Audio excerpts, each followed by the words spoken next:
Welcome back. If you're married, you know it takes work to keep that marriage going. Yes, and most marriages go through good times and bad times, but if you stick with it, experts say that you'll most likely come out happier in the long run. Let's get more from Counselor Heather Buer, a marriage and family therapist at Valley Christian Counseling Center. Thanks for being here. Thanks for having me. Quickly, you talk about it, you call it the death cycle of marriage. Yeah, what is I do. Well, let me give you a little backup before I get quite to that. I think the reason that we really need to talk about the fact that there are really low, like almost like a death of love and feelings in marriage is because we've really believed a lie in our American culture that marriage is effortless. You know, we just kind of fall in love and we don't have to put in any work. And at the beginning, you know, it is kind of effortless because all of those feelings are so good and, you know, just the fun times, everybody's putting on their best face.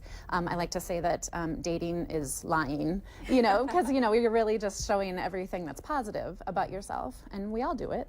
But the reason that it's important to prepare people for marriage and to let them know is because they will have times, maybe seasons, maybe even years, where the love is gone, where the feelings are gone. I mean, I've listened to people say, I hated my husband for 2 years, but I stuck with it, and in the long run, they stayed together and things worked out, you know, so that perseverance through like the death of those feelings, the death of that love, it really is like a death. And I think there's even a grieving that people experience during that time. That's interesting. Too. Because, you know, the grieving of just the expectations of, oh, I'm going to have this marriage and it's going to be fulfilling and I'm going to have all of my needs met, which is another lie. You know, no one person can meet all of our needs, Yes, you know. That's why we have friends and family and such. But letting people know that this happens. It doesn't mean you're doomed. It doesn't mean that the marriage is just over. Because I think a lot of people think, well, the feelings are gone, the love is gone, the marriage is gone, it's dead, it's not, we can't revive it, and that's just simply not true. I think when you know that going into it, it gives you some freedom. But I'll never forget, I was probably 21, 22 years old. Excuse me, I was in a psychology class at Stanford. A professor gets up and says, look, here's the reality about marriage. You talked about the happiness quotient and when you're married. And it was so funny. He's like, yeah, you first get married, everyone's happy, happy, happy. And he goes, then you have kids, and it just goes, woof. And I was like, wait, why would people do that to themselves? Why would they get married? Why would they have kids? Why would they have kids? Yeah. So talk about the reality of that. Yeah, well, it's the truth. They've done lots of studies on this, and they say that there's kind of a midlife crisis that the wife will have, and it kind of depends on when she has kids and how old she is, but it generally happens stereotypically like kind of in the mid to late 20s when she's maybe got a couple kids that are young, things are, you know, sleep is kind of gone, life is really not satisfying for women, and that's when for women the really low point in marriage can come. And men don't have that quite as severely. They don't experience that, but they really feel the effects of how drained their wife is. Maybe they don't know how to help her.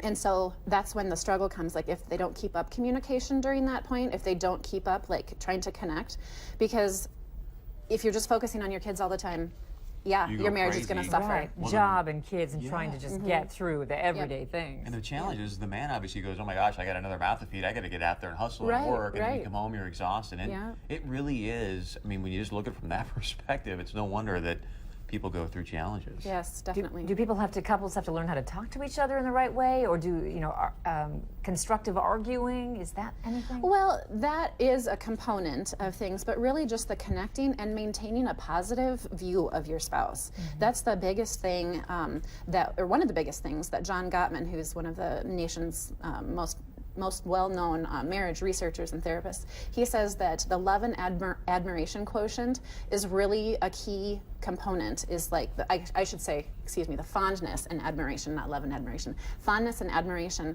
you know, you think positively about your spouse during the day. You feel like you have a good friendship, because really what is marriage? It's just it's a friendship that then, you know, it grows, and there are, you know, many more things that happen after that. But really, what is a good marriage? It's a good friendship. Okay, we'll have much more from Heather Buer when we come back, talking about marriage, keeping it going through the tough times.